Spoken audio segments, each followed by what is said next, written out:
So Pam, luxury condos, right? Yes. I mean, you crush it in luxury condo sales. Where's the market at right now here in Rhode Island? Well, and it's interesting because I always try to keep an eye on, I don't exclusively sell condos, but that is definitely where the majority of our business is on my team. And so we try to keep an eye on like the single family market and condos. And it's been interesting to see how, with such a short amount of inventory for single family homes, a lot of people are considering condos now as another option. Maybe it wasn't on their radar before, but if they have to move and they have a certain timeline, they've turned to condos as, a great second choice, or and a lot of them end up being like, wait, why didn't I consider this more seriously before? Because it's lower maintenance and all of that. But right now we're just under 200 active condo listings in Rhode Island. So I think it was 192 this morning. And just to kind of give you a comparison, single family homes is just over 700 today. So certainly not as many. There are never as many as single family homes, but, it's nice to see them moving too. There's almost 400 of them that are pending. So that's kind of excited. So right now would probably be a good time to put your condo on the market. Yeah, for sure. We're seeing a lot of people, take advantage of that. Just like, with the single family home market, everyone's like, ooh, this is the moment. If we've been on the fence, this is kind of what's putting them on the other side of it. So big question for you, right? So with real estate rate, mortgage rates, increasing, I mean, we're seeing 5.5, 6.5, plus percent, depending on buyers' qualifications and the type of programs.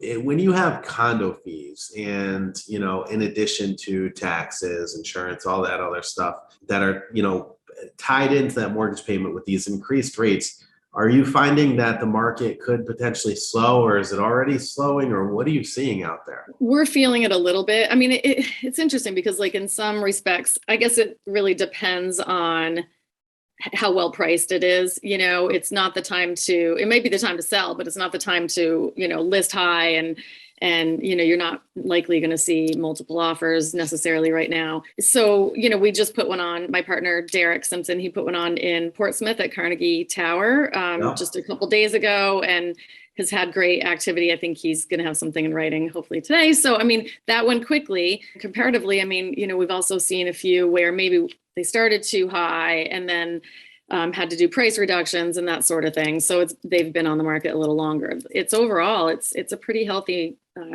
activity that we're seeing. Now, Pam, what about, where do you see things going? I mean, we're in a midterm election year.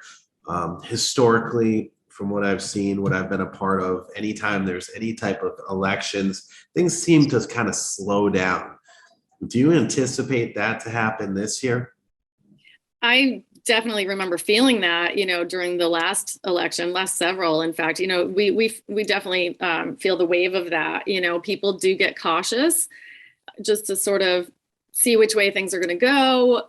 But, we also deal with a situation like a lot of high-end condos where it's a second home for people. It's not their, their main abode. And so, a lot of times we're seeing cash sales because they have to put their money somewhere, for tax benefits and whatnot. So in the luxury market's a little different in that regard, but I definitely feel, the pulse slow a little bit this time of year.